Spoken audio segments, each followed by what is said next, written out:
One thing I'm going to be talking about is secret societies and drug trafficking networks. And well, the Order of Skull and Bones is a secret society that is based at Yale University, been around officially as the Order of Skull and Bones since 1832. This is the Clipper ship.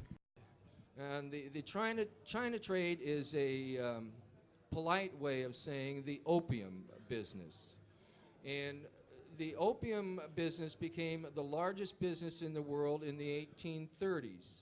And a lot of it is because of the Clipper ship. The Americans first started smuggling opium from Turkey in the late 1700s. And it was mostly the Boston concern, mostly people that were related to the Cabots, the Perkins family.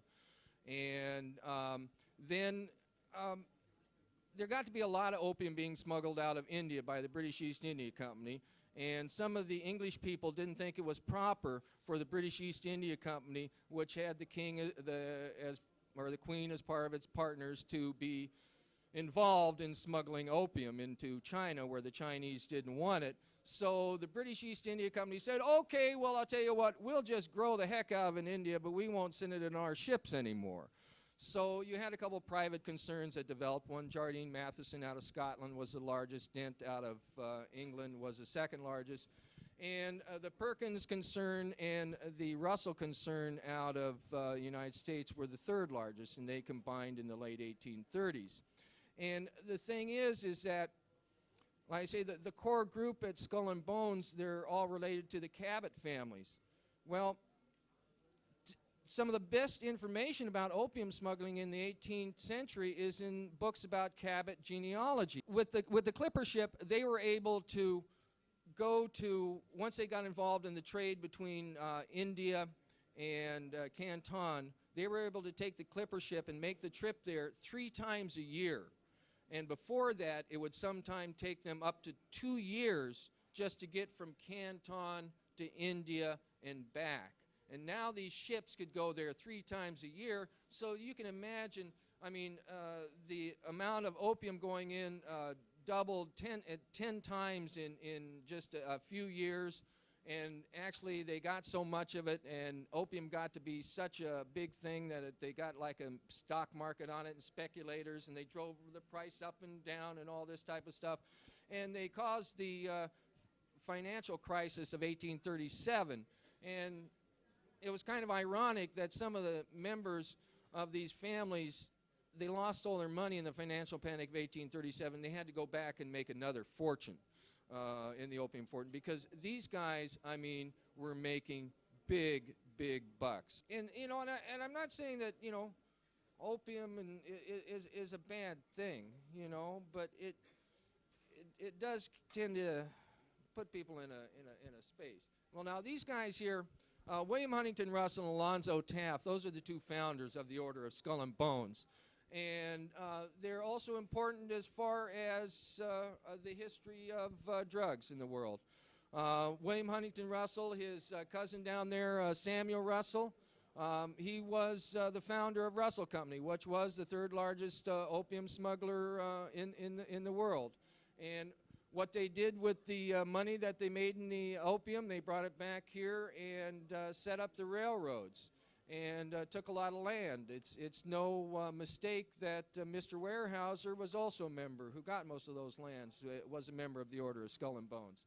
The other gentleman over there, Alfonso Taft, was the other co-founder in 1832. He was, later on, was Attorney General, Secretary of War, Minister to Austria-Habsburg, Minister to Russia. His son down there, William Howard Taft, was the only person to be Supreme Court Justice and also to be President of the United States.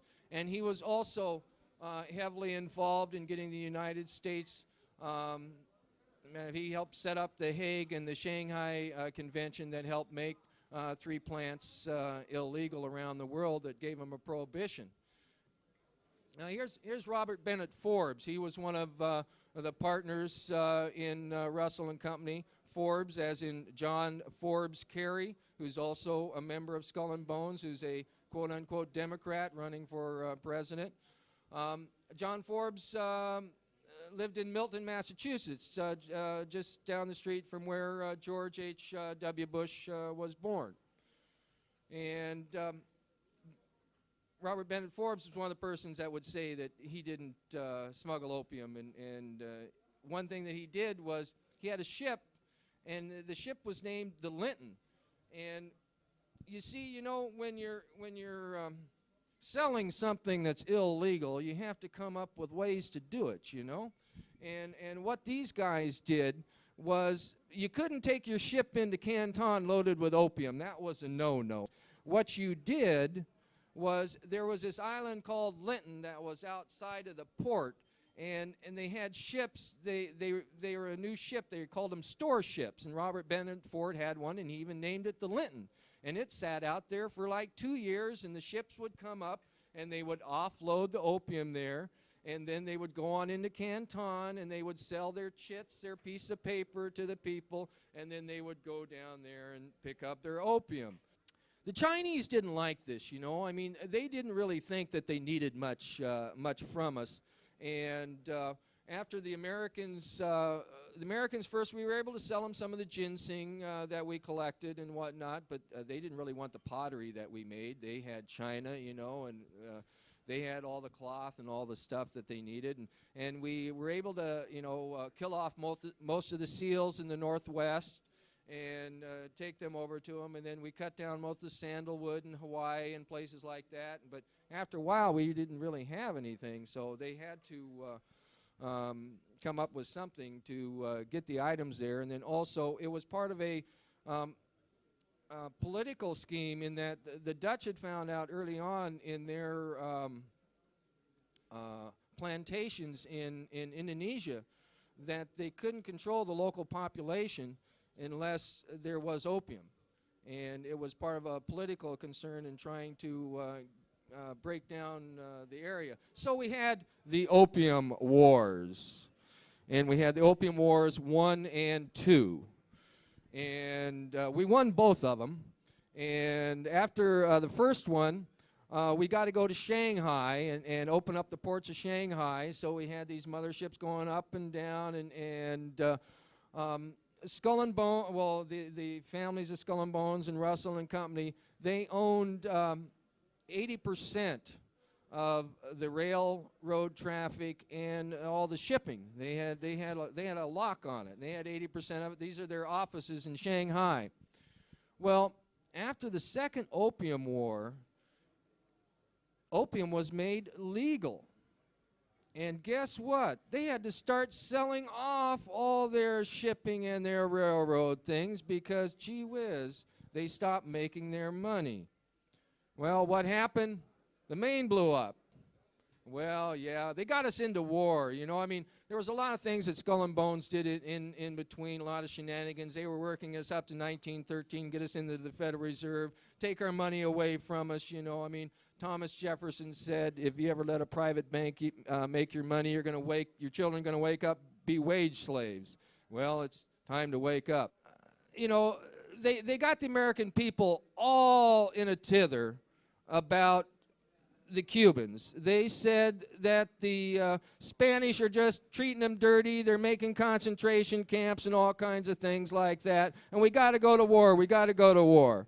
Well, we still wouldn't go to war, and they were getting a lot of flapdoodle going and getting everything going. So finally, the Maine blew up. We had something happen, you know, and they said the Spanish did it and all this type of stuff and fed us all kind of literature, you know. I mean, there's a Spaniard out to kill us all and whatnot, and they did it. And I mean, look familiar, you know. We seen anything happening like this going on, you know. And so, like I say, we declared war on Spain, and they got the people all thinking that we were going to go to Cuba. Well, we didn't go to Cuba. We went to the Philippines. Well, why'd we go to the Philippines? You know, we don't go there. The Dutch are going to take it, or the Germans are going to take it, or something, and, you know, all kinds of stuff. And, well, actually, you see, these families, the opium families, have been using Manila as a backup office for years and years. And we fought a war there. I mean, when Dewey came and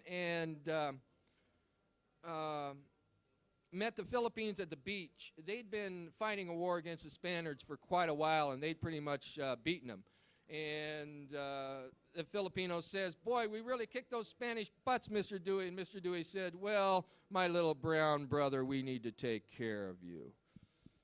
So, and then if you follow the career of Mr. Taft, like I say, one of the things that he did was he got us involved in the Hague and the Shanghai Convention. And then it's very interesting, if you look at the Order of Skull and Bones, you can find through Reverend, there's a bunch of Phelps and Stokes and Ansons. I don't know if it's Anson Phelps Stokes or Stokes Phelps Anson, but they were involved in the other side of creating the clamor about opium being bad.